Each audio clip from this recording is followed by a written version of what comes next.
Welcome back to Closing the Distance. We're hog hunting today, and I wanted to show you a couple setups and give you some information about how to scout for hogs and how to find where they're at. Obviously, I'm standing in a creek, and this creek here runs year-round, spring fed, and you can see there's a spring comes off this hill right here. You can see where the hogs have been wallowing around in this sand. It's not, and it is turned into mud. It's not really that clay mud, it's just sandy mud. And it's really, really cold. No matter what time of the year it is, hogs love water, especially in the summertime. But you can tell even here it's the middle of the winter and hogs are hitting this spot.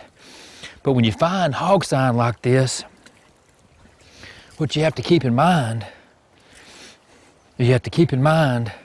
how are you gonna get to it? This is down in a creek bottom, and you just can't access this spot to hunt it, because you'll run the hogs out getting down in here. So what I decided to do, I've got two setups on this. I've got an easy access point on this same creek about 100 yards down, and I made another setup just right on top of this hill. Let's go take a look at it. Once you locate the water source where the hogs are getting their water from, then you always look for where's the thickest cover around there, because hogs are almost always bed in the thickest, nastiest, cut over brush piles that's around.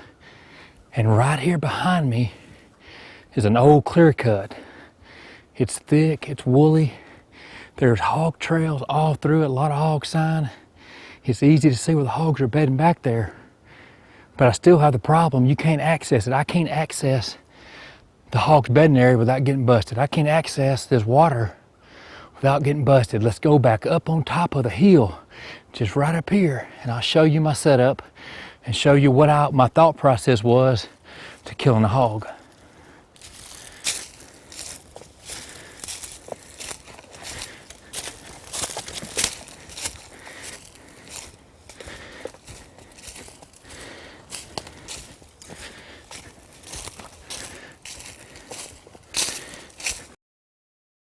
No matter what game species you're trying to hunt, but if you have to hunt them based off a traditional bow setup, whether it be a climbing stand, lock on, ground blind, I've told you this 1,000 times and I'm gonna tell you it again. You have to make your setup based off your access. You can't just go hully-gully blowing through the woods and making a setup. Even though the hog sign is down on that creek bottom, it's only 150 yards away, I can't access it and hunt and kill a hog. I have to make my setup up here so I can get to it. And you can see the road that's behind me. It's easy access here, and the timber type here changes. I've already mentioned the big cutover, the big bedding area that the hogs are using, and I made a real simple, easy setup with a corn feeder. I've got my feeder set up right over here, and you can see how the hogs have just been coming to it and coming to it. I put a post in the ground over there to get my trail camera put on. And I've got a ground blind set up only about 22, 23 yards away. That's right underneath these hickory trees next to some yopon. It's on a platform, obviously. Here it is in the late winter. And this blind has been up since early September. And just by scouting, it was easy to read. And the times that I've hunted here, the hogs have come out of the thicket behind me. It's always been the last 5 to 10 minutes before dark.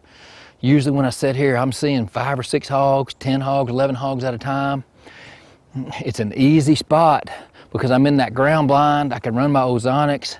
I know they're not going to smell me. I've just got to be able to hunt it when there's daylight. Hogs come in here, you can get a good shot.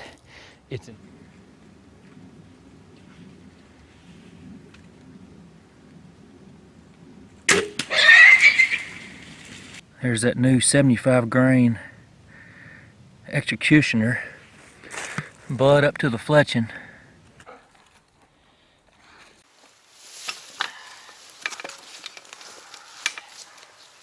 It's an easy setup, but when you find hog sign, always set your stand based off your access. Just don't go hully-gully putting stands up. Really read it, read the sign. I guarantee you, you'll shoot more hogs.